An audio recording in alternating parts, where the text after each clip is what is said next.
آپ کو بتائیں کہ حبیب آباد میں بھی جشن آزادی کی تیاریاں اپنے عروج پر پہنچ چکی ہیں۔ بازاروں میں سبز سفید رنگوں کی بہار ہے۔ شہری جھنڈے، جھنڈیاں، سٹیکرز، بیجز اور بچوں کے ملبوسات خریدنے میں مصروف دکھائی دے رہے ہیں۔ مزید جانتے ہیں 7 نیوز کے نمائندے محمد وسیم سے، جو اس وقت شہری کے ایک سٹال پر موجود ہیں۔ جی وسیم،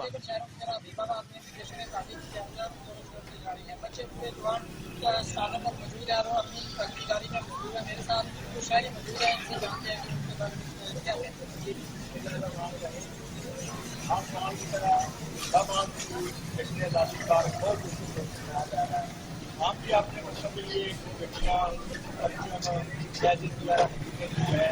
بڑا بنایا جا رہا ہے۔ یہ خطبہ جو ہمیں آزادی ہے، اللہ کرے کہ ہمارا ملک اسی طرح پھلے پھولے بڑے اور ترقی ہے۔ تو بہت زیادہ راشن کافی جوش و خروش پایا جا رہا ہے۔ انشاءاللہ امید ہے کہ اسی طرح لوگ جوش و خروش رہیں گے اور جشن درشن کرتے ہیں۔ جی، شہریوں کا یہی کہنا ہے کہ وہ 14 اگست کے دن کو جوش و جذبے سے منائیں گے۔